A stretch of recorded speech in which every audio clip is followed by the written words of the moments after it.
Good afternoon.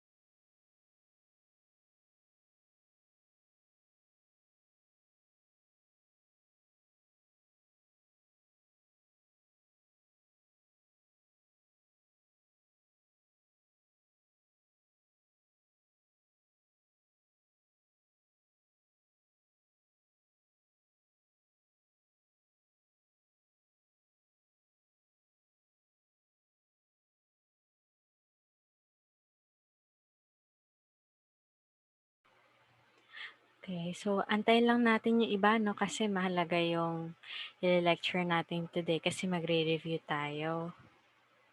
So for the meantime, may I request everyone here, can you please turn on your cam? Mag-pray muna tayo as we are waiting for Paul and Abby to enter the room.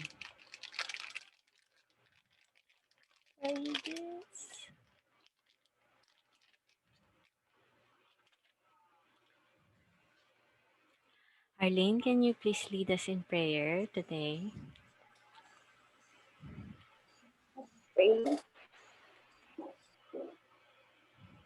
Okay. Sir, thank you for this day. Thank you for class na hindi sa amin. Lord, help us, Panginoon, as we study today, Panginoon, give us knowledge, Panginoon. In Jesus' name we pray. Amen. Amen. Okay, so as we review today, I didn't prepare much concepts to explain. Dediretso na tayo sa application kung paano natin siya gagamitin. And as we continue, doon na lang natin siya i-discuss along the way. So I will just give one example for today's exercise and then you will do the rest. Okay? So let me just share my screen. So ang pinaka-highlight ng review natin today, 2 topics lang muna about electron configuration, valence electrons, photosynthesis, and cellular respiration. 4 topics yun, pero 2 exercises lang to do. So we are going to review and practice applying the concepts in our exercise. So I have here a table that emphasize the lesson about electron configuration and valence electrons. Lang, edit.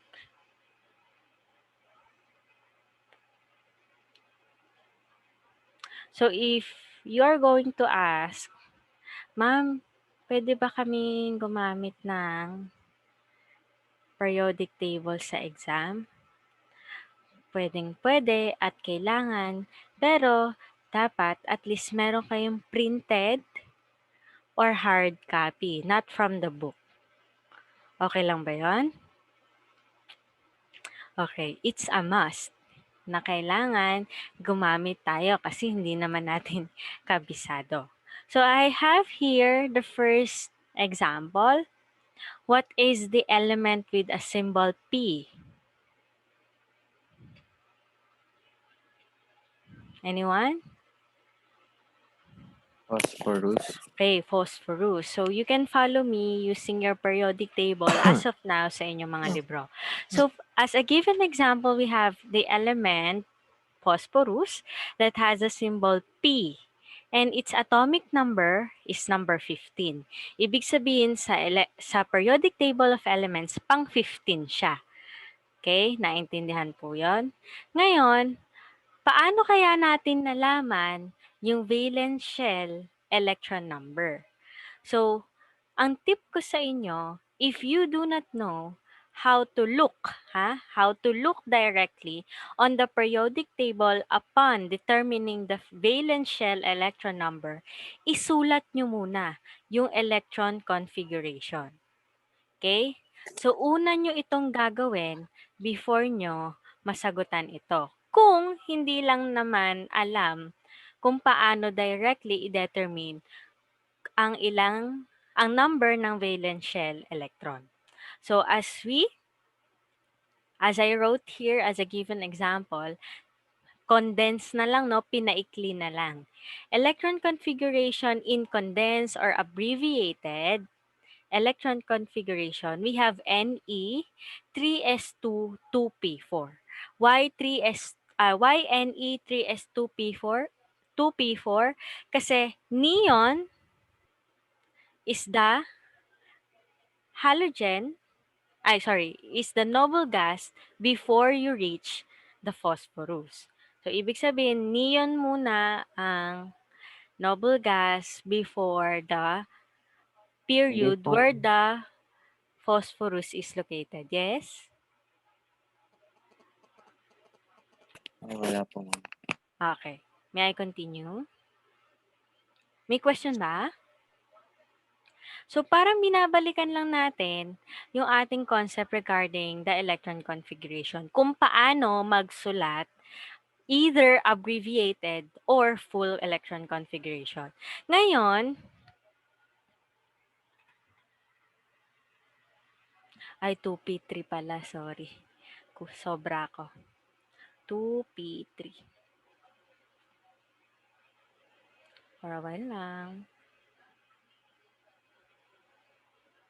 Ayan, kagaya nito, may mistake ako. So, you have to be careful in writing the electron configuration. Yan. So, 2, I stand corrected. It's neon, 3s2, 2p3. So, sabi ko, di ba, kapag ka itong natira na electron configuration after ng ating noble gas, yan na lang yung bibilangin nyo for valence electron shell. Valence shell electron number. So, 2 plus 3, kaya tayo merong 5 dito. Naintindihan yon? Kung saan nanggaling yung 5? Okay. Ngayon, dito tayo medyo challenging. Sa number ng electrons na ibibigay niya or lose, o kaya marireceive niya or gain. So, ma'am, paano namin malalaman if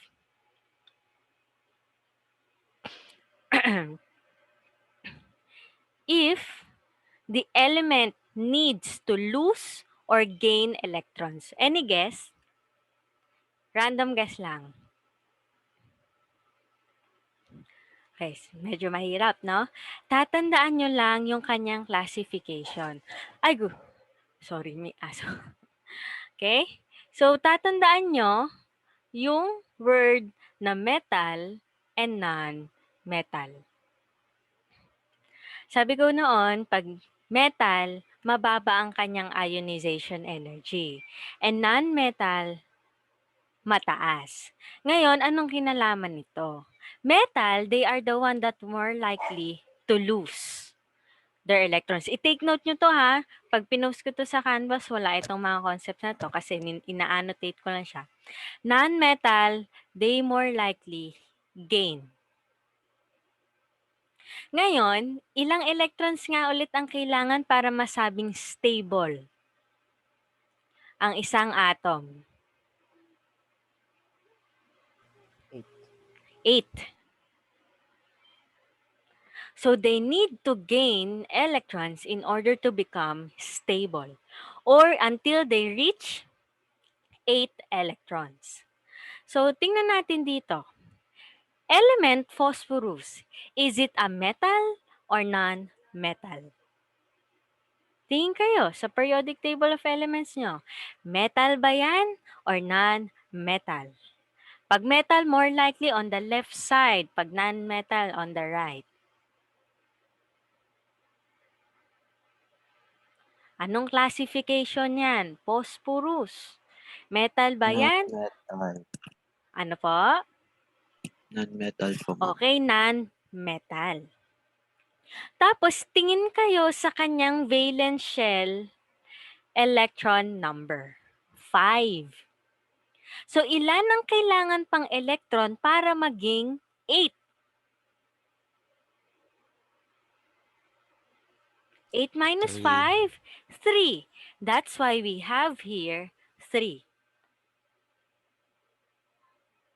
Now, ilan na lang ang number ng electrons after losing or gaining? Nandito na tayo sa ano na to sa column na ito.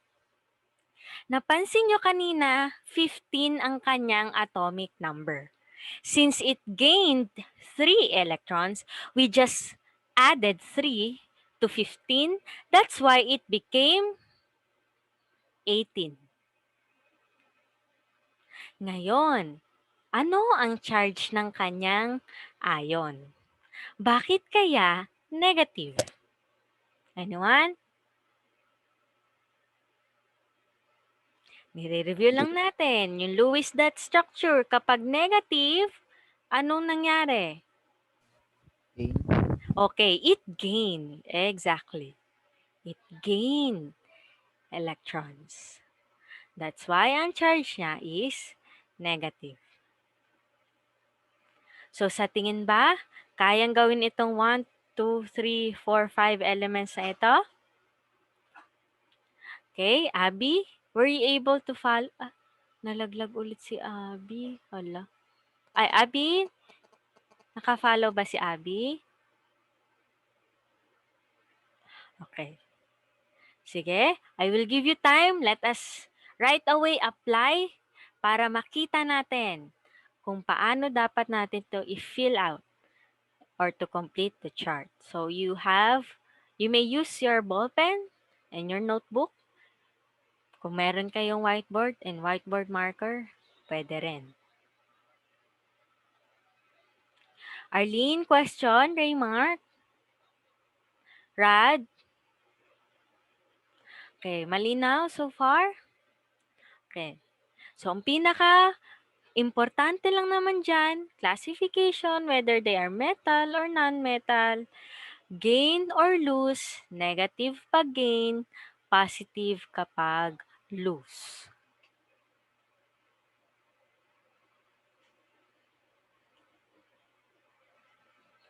Okay, another concept, kapag ka metal ang inyong element, more likely they are going to give it all. Ipapasa nila lahat ng electrons. Okay? Tatandaan nyo na, ipapasa nilang lahat. Sige, apply natin agad.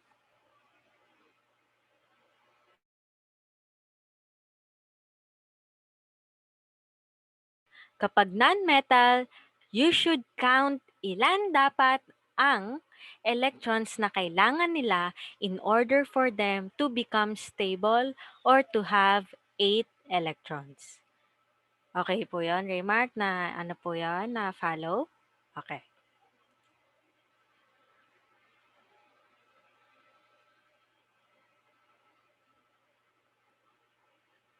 I-record natin yung output today ha. Arlene, question? I need feedback para malinaw natin.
Pwede nyo rin isulat na abbreviated na lang para mas madali.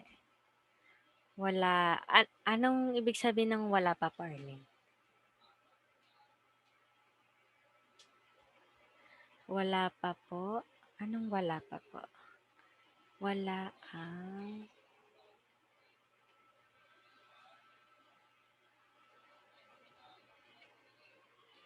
Ah. Wala pa po question. So, naintindihan niyo, Arlene? Output ha. Recorded ang output. Tapusin ha.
Question po.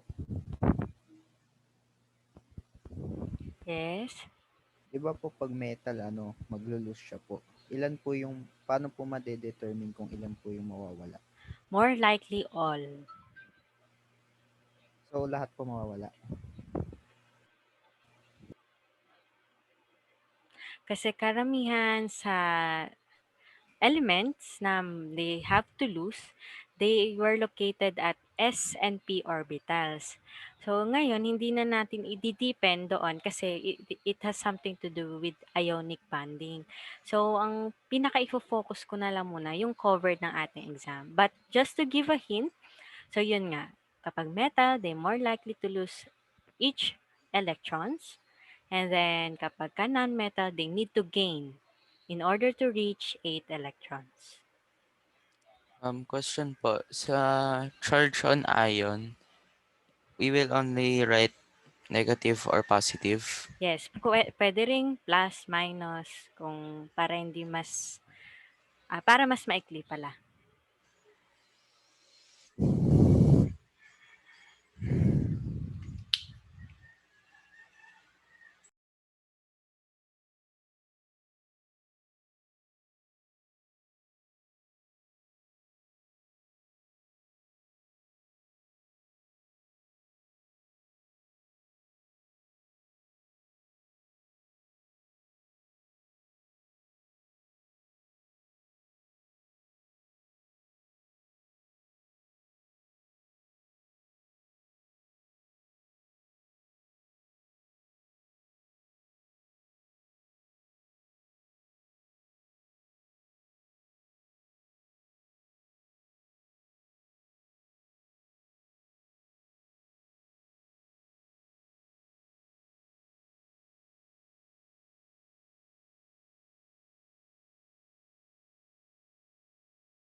Arlin, lahat 5 items from strontium to iodine,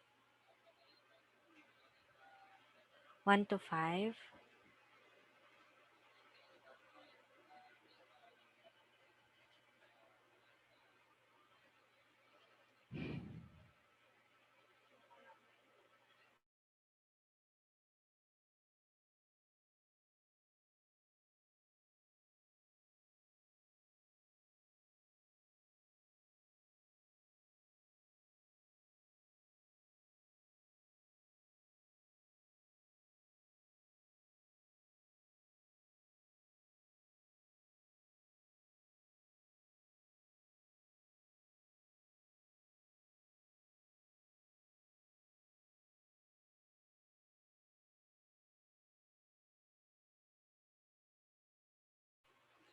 One point each ha.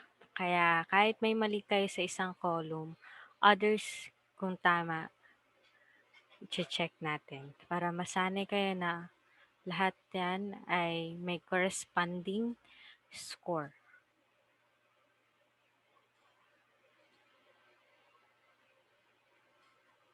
8 minutes, then we'll proceed to checking.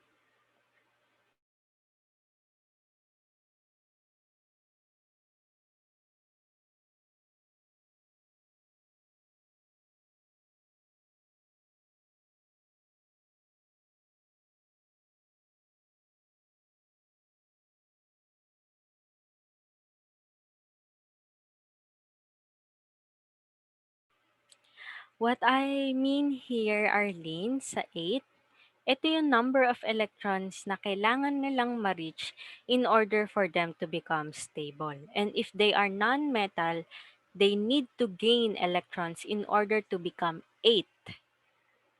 Kagaya dito kanina, since phosphorus is a non-metal, 5 dito, it needs 3 para maging 8 siya. So, 5 plus 3, 8. So, yung 3 na ito, you are just simply going to add to the atomic number in order for you to get the number of electrons after losing or gaining. Tapos, kaya siya negative dito kasi nag-gain siya or it receive extra electrons. Kapag ka nagbigay naman siya, positive yon or lose electrons.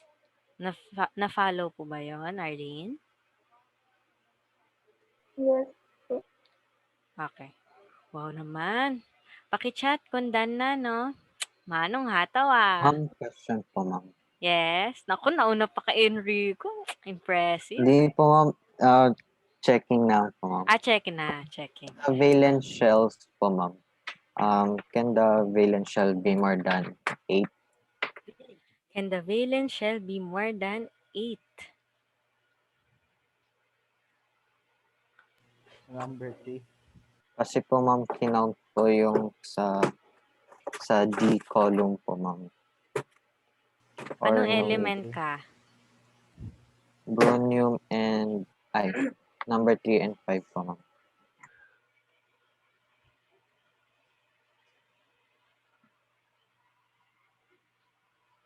Okay. So, dyan tayo papasok na mag-i-start kayo sa kung saan yung highest coefficient. Okay po, ma'am. So, di ba, valence electrons, it can not be talaga more than 8. Kasi, kaya nga tayo may Lewis dot, di ba? Lewis dot structure, 8 lang talaga siya, more likely. Okay, pa-chat na lang, kung done na. Thank you, Enrico, no? Na-remind ako. Careful kayo dun sa highest coefficient, no? Kapag ka may involvement ng high number of electrons.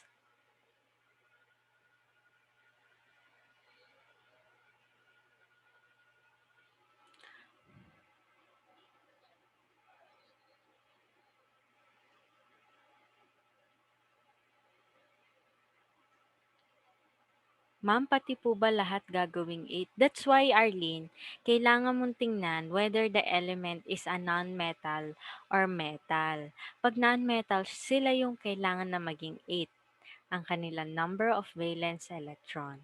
Kapag metal, they were likely to give it or lose lang. Okay? Yung kanilang valence electron na hawak sa kanilang outer shell. Na-follow po ba yun? So, more likely, kapag tumingin on the left side, mga metals yan. Then right side, mga non-metal. So, meron kasing hagdanan, ano, yung ating periodic table na parang naghati sa metal and non-metal. And there where you can find the metalloids, yung mga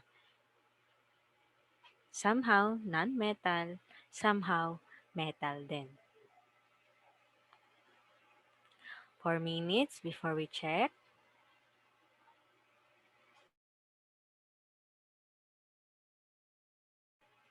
Done ka na din? Okay, sakto. Nakakahinga ka ba dyan sa face mask mo?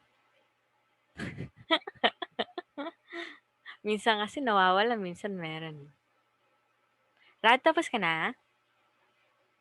Ako, proud naman. Tapos na, Rad pero wala talaga, remark talaga ako eh. Unang-una. Dapat perfect yan remark sa exam Matutuwa ba kayo pag naglagay ako ng ganito sa exam? Okay lang. Carry naman. Carry lang. Okay. Again you may use periodic table sa exam, pero dapat hard copy. Pwedeng printed, pwede yung table na nabibili kung meron na.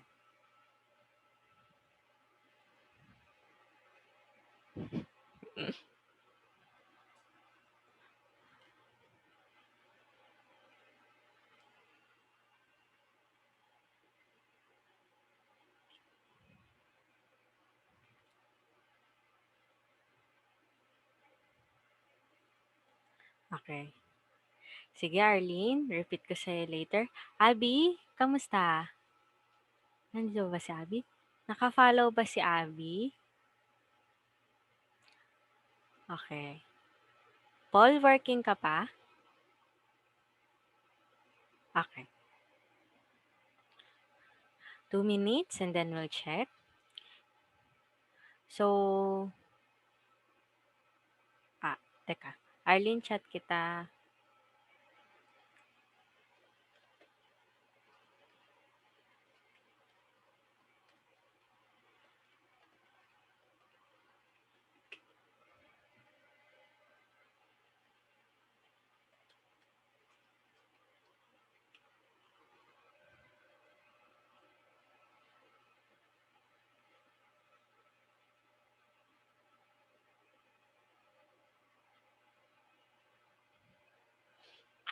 Antay lang natin yung natitira nag-work.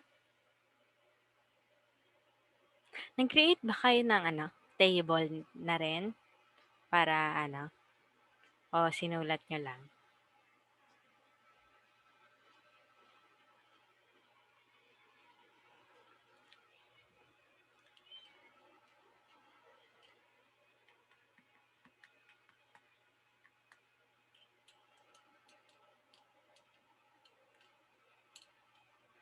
Extend tayo, no? Kasi ito naman na yung parang asynchronous time natin. As we extend, wala naman na kayong gagawin after natin. Kasi ito na yung recorded naman ito.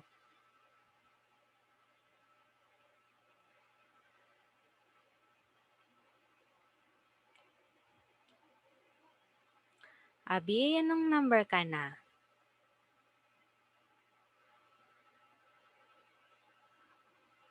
Hello?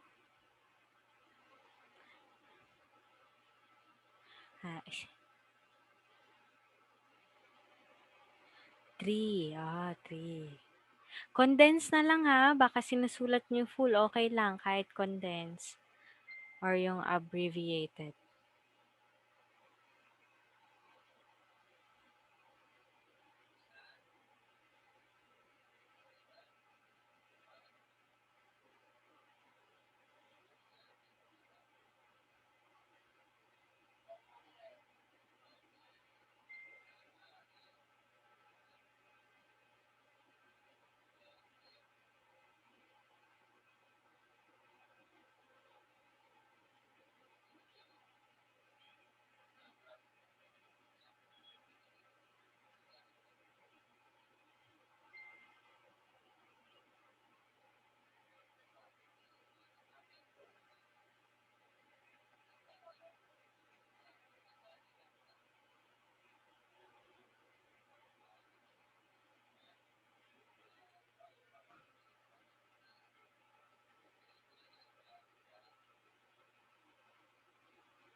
Okay, maybe proceed sa checking. O ano number ka na, Paul?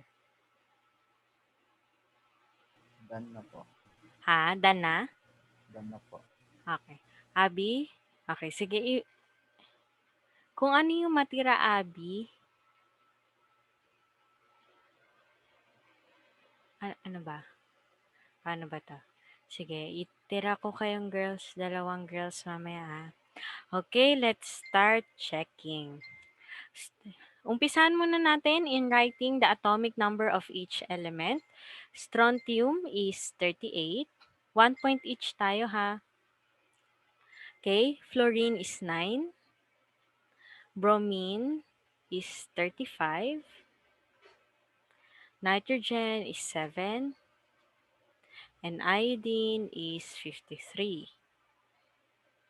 Now, sabi ko kanina, in order to identify the valential electron number, pwede natin naunahin yung electron configuration.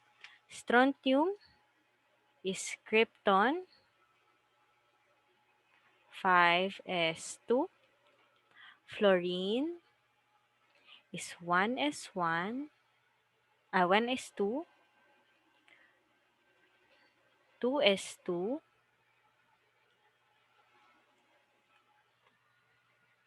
2p5. Bromine is argon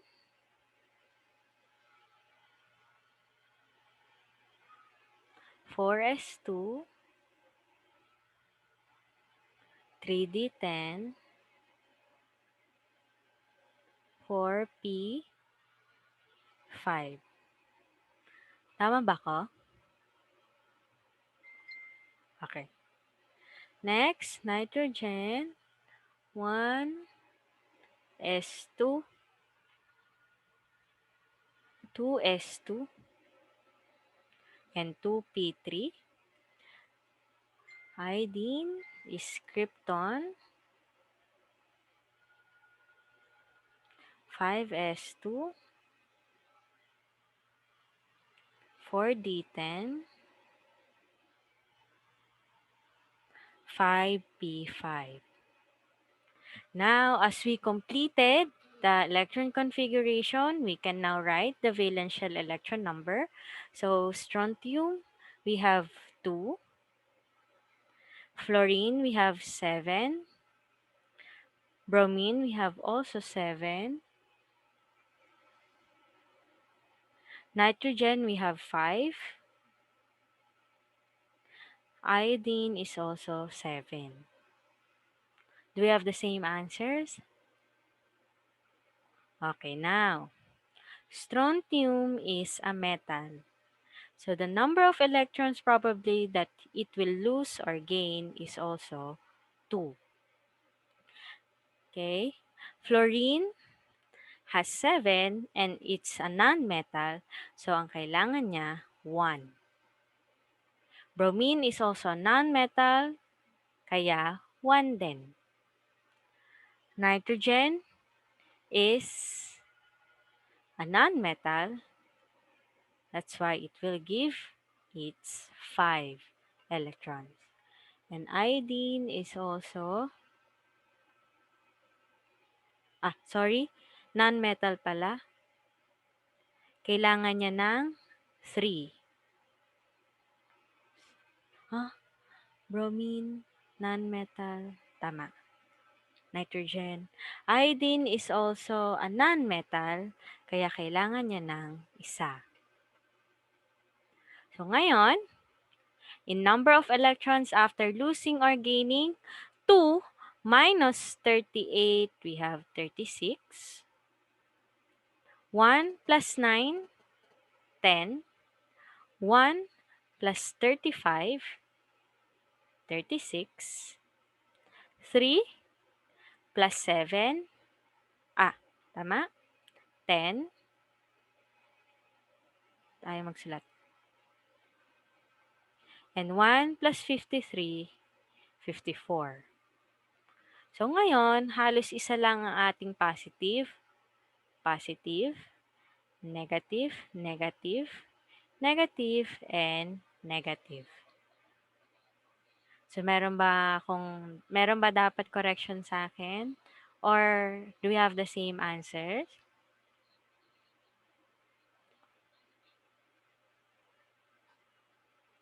Question ba? Okay, so kamusta yung inyong score? Were you able to get correct answers? Okay. Paki-chat. So we have here 30 points. Paki-chat kung ilan yung nakuha ninyo.